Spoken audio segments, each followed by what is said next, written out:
Hey, I'm Russ from Pilates Guy, and today I'm talking to you about squats. I'm going to talk to you for a couple of minutes about all the benefits of squats and why we should all do squats forever, basically, for the rest of our lives. Really, really important.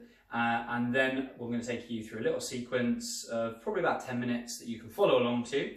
I never want you to stop moving though, so even when I'm talking to you, just check out what I'm doing every now and then, listen to what I'm saying, but just gradually progress through the exercise. And I'm just going to talk you through the sequence with some progressions at the end, just to improve your squat, improve your mobility, and to get some of the benefits I'm about to run by you. So, first of all, the reason we should do squats are because they strengthen the entire body. You obviously strengthen your legs, but you also strengthen your core, your back muscles. You work, when done correctly, you work on good spinal alignment. So it's very good for improving posture, brilliant for improving posture. The hinge part of a squat is very, very good for back pain as well. And the NHS actually recommend hip hinges, which is the first part of my squat sequence that I take you through. Is really, really good for back pain. You can do that on the floor or you can do it standing like we're going to do it. So it's good for the strength, it's good for muscle, it's good for posture, it's good for back pain.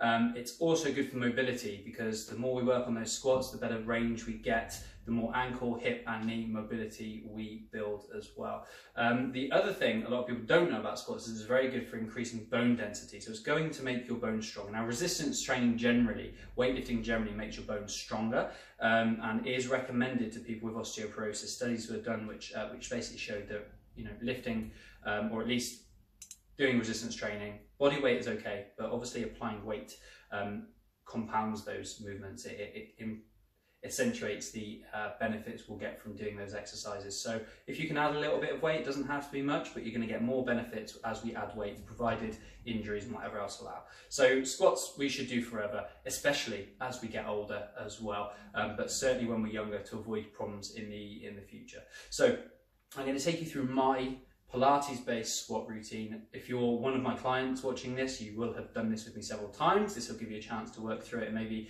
do a little bit extra. If you're new to me, if you're coming to my sessions and you struggled with this, because a lot of people do, it's information overload, this is a great video for you to watch several times just to get used to that, ready for next time you come to a session. And if you're just thinking of following some of my online stuff, this is a great sequence for you as well. So we start off.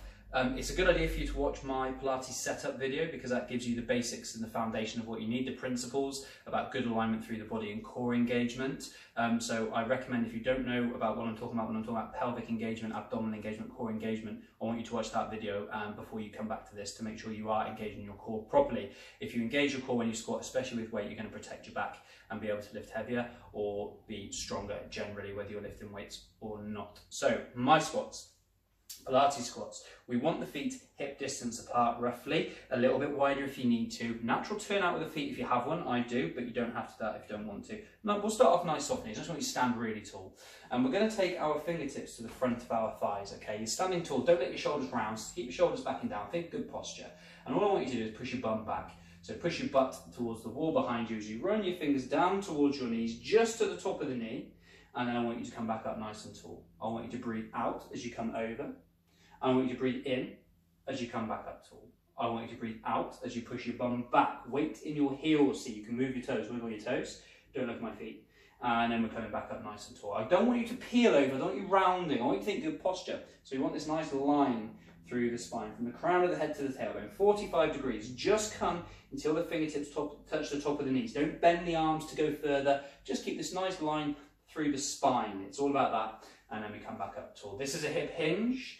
Got to keep your core strong here, belly button pulled in, pelvic muscles engaged, at least 40%. So we want 40% of our maximum engagement in the core. Legs straight as you can without locking out the knees, that's really important. So you do want to feel a bit of a stretch. If you've got very tight hamstrings, you may need a little bend in the knee and that's okay, but ideally, legs straight, knees soft as we do these. We're breathing out as we come over, we hold for a second, make sure that core's switched on, we breathe in as we come up. And the chin stays tucked. So when you come over, you'll be looking down at the floor in front. As you come up, you're looking straight forward. You're pushing your weight backwards into the heels, not sticking out the tailbone though, because that causes the back to arch, puts a lot of pressure on the back. We want neutral. So you want that in between, again, in the Pilates setup video. Breathing out as we come over. Let the arms hang, fingertips just in line with the knees though. Shoulders not dragging, keep them back and down, keep good alignment. and we're coming tall.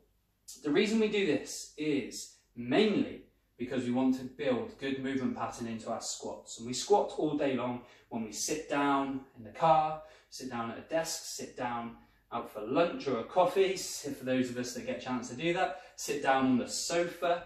There's all squats involved in that. And as soon as your weight comes forward, you're putting pressure on your back. So do you know anybody, keep doing those by the way, keep doing your hip hinges for me, keep going. If you do know anybody who's put their back out picking up a piece of paper or pen, well, it wasn't just the piece of paper or pen they were picking up, it was their whole upper body weight as soon as you bend over, so you've got to use your core. So we're going to progress this now, as long as we're keeping this nice line through the body, weight in the heels, arms, just fingertips in line with knees, and coming back up. We're going to bring the squat into this now. So it's very important, especially if you've got anything going on with the knees, that the knees follow the toes when we squat. So what we're going to do is we're going to hinge over, and we're going to pause, make sure that core's engaged, at least 40%. Then we're going to take the butt down and back. Arms just hover up in front, knees follow toes, then we push through the heels to come back up. So we're doing a 3-part squat. You hinge, pause, squat down, pause, push through the heels to come back up. Nice and slow. So we hinge and pause, down into our squat, knees follow toes, and then we push through the heels to come back up. Those 3 movements, I want you to keep doing those. Hinge like you were just doing, then the squat, then push through the heels to come back up. Make sure you push through those heels. Keep your core engaged. So we hinge as we breathe out, keeping the core strong. We come into the squat, breathing out the rest of the air that we had, and then we breathe in, pushing through the heels. Yes, that's different breathing to what you might do in the gym weightlifting, but humour me.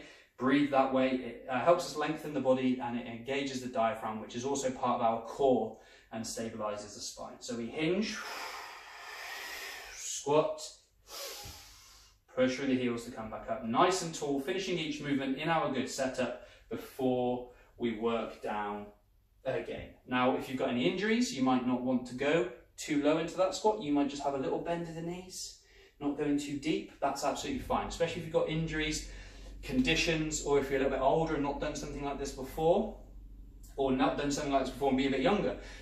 Just limit the range to what you're comfortable with, okay? And I'm going to throw a few levels at you as we progress.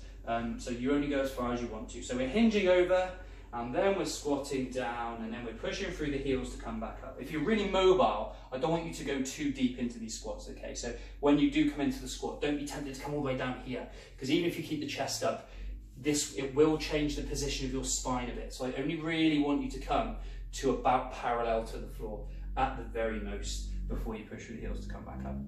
Once you're happy with those and you're keeping your chin tucked, humans are nosy. There's a long time frame in why we want to look up when we squat down. I'm not going to go into the dirty details, but we always want to know what's going on when we're squatting down. It comes from our ancestors, it comes from a very long time ago. When we were going to get caught down in a squat, we were normally going to be in trouble. So we want to keep the chin tucked, looking down at the floor ahead until we're back up nice and tall. Now I want you to join those movements together. So as soon as we're happy, we're coming down into our squat, and we're pushing through the heels to come back up. We're breathing out on the way down. We're breathing in as we push through the heels to come back up. Knees are following the toes, cores are nice and strong, belly button's pulled in, pelvic floor is lifted, arms just hover, we're not reaching, they just hover up and back down when we're doing our squats, core's staying strong. Breathing out and breathing in. Now, if you want to work a little harder, you've got a few options. Keep squats for me, don't stop, keep going. You can either hold down in the squat for a bit longer. So you can come down into your squat and stay there for a breath in, and a breath out, and a breath in, and a breath out, and a breath in.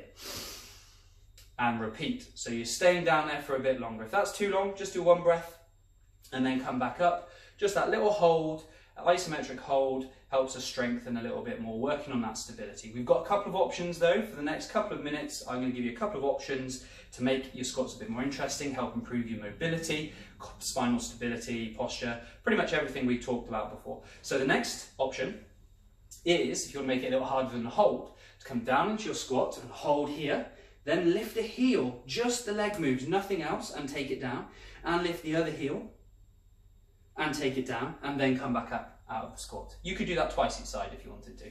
So you come down into your squat, hold, lift the heel, take it down, lift the other heel, take it down. Maybe do that twice on each side, and then push through those heels to come back up. You are going, keep going with that, you are going to feel those quads engaging a lot more. So it makes the legs work harder, makes the spine work harder, the spinal stabilizers work harder, because you're trying to stay in your good alignment through the body as we come into these squats. So we're stabilizing a lot more, using the core to stay stable, using the leg to stay stable. What we don't want to happen is you come down and you start wobbling from side to side. We just want hip, knee, ankle mobility here. And push through the heels to come back up. You really feel those quads start to burn. We're nearly at the end. I've got one more option for you for a bit more mobility.